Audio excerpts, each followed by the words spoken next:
បាទសូមគោរពនឹងជំរាបសួរបាទពុកម៉ែបងប្អូនគ្នាចូលមកកាន់ Channel Pedelin មកថ្ងៃនេះខ្ញុំមានរូបមន្តថ្មីមួយទៀតដែរបាទមកចែកជូនដល់ពុកម៉ែបងប្អូនគ្នា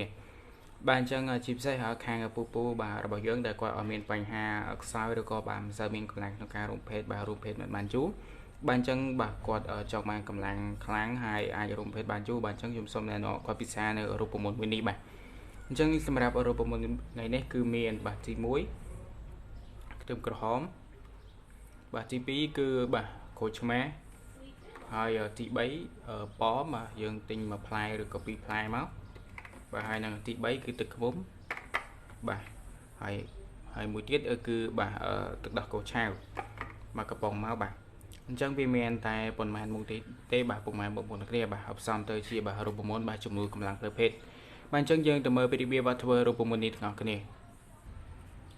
បាទអញ្ចឹងចូលមកដំបូងគឺយើងត្រូវមានចានមួយមកបាទឬក៏កែវក៏បានដែរបាទយល់ល្អយើងធ្វើកែវទៅបាទហើយនឹងយើងចិតស្បកពណ៌បែបហ្នឹងមកបាទហើយនេះគឺខ្ទឹមក្រហមបាទខ្ញុំចិតវាដាក់មួយចំហៀងហើយប៉មខ្ញុំដាក់វាមួយចំណិតបាទអញ្ចឹងសម្រាប់ពុកម៉ែបងប្អូនគ្នាដាក់មួយឬក៏ពីរទៅបាទសម្រាប់ប៉មហើយបាទខ្ទឹមក្រហមគឺយើងដាក់មួយទៅហើយសម្រាប់ប៉មបើយល់ល្អបាទមានសិនក្លុកយើងអាចក្លុកបានបាទយើងបាទ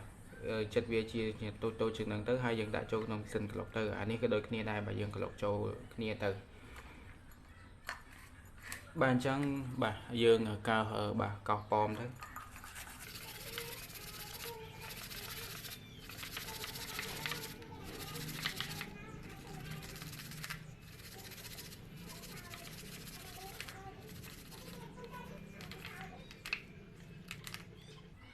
បាទអញ្ចឹងជាបន្តទៀតគឺយើងកោសខ្ទឹមក្រហម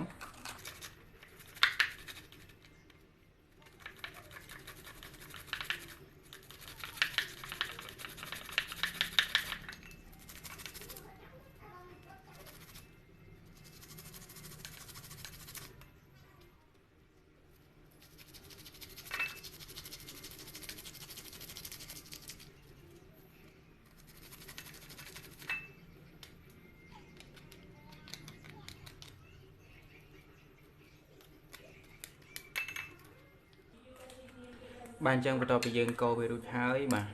យើងកោសវារួចហើយគឺយើងចាក់ទឹកដាក់បាទចាក់ទឹកដោះគោឆៅចូលទៅ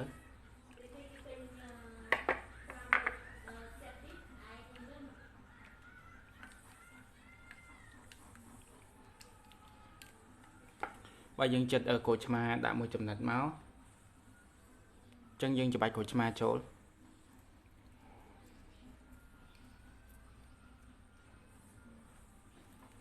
បាទអញ្ចឹងបន្ទាប់ពីយើងច្របាច់ក្រូចឆ្មារួចហើយគឺយើងដាក់ទឹកឃ្មុំចូលទៅ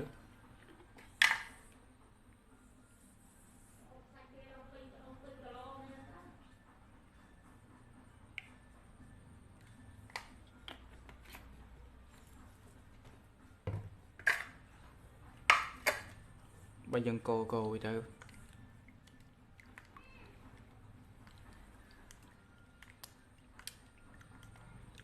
អញ្ចឹងគឺយើងអាចពិសាបានហើយបាទយើងពិសាមុនពេលចូលគេងបាទរយៈពេល20នាទីទៅ30វិនាទីទៅបាទ30នាទីទៅចាំយើងបាទរួមភេទអីអញ្ចឹងមកពុកម៉ែបងប្អូនគ្នាមកហើយយើងពិសាជារៀងរាល់ថ្ងៃបាទវាធ្វើឲ្យកម្លាំងរបស់យើងបោះការឡើងទៅតាមនឹងដែរបើយើងបាទមិនសូវពិសាទេក៏បាទវាមិនសូវមានកម្លាំងដែរអញ្ចឹងសម្រាប់រូបមន្តនេះបាទអ្នកដែលមានបញ្ហាខ្សោយឬក៏បាទមិនសូវមានកម្លាំងក្នុងការរួមភេទទេហ្នឹងបាទយើងធ្វើពិសាមួយកែវទៅអញ្ចឹងវីដេអូរបស់ខ្ញុំមានតែប៉ុណ្ណេះទេបាទកុំភ្លេចជួយចែកជាវនៅ Channel របស់ខ្ញុំម្នាក់មួយផងដើម្បីទទួលបាននៅវីដេអូបាទថ្មីជាបន្តទៀតបាទអញ្ចឹងសូមអរគុណនិងសូមជម្រាបលា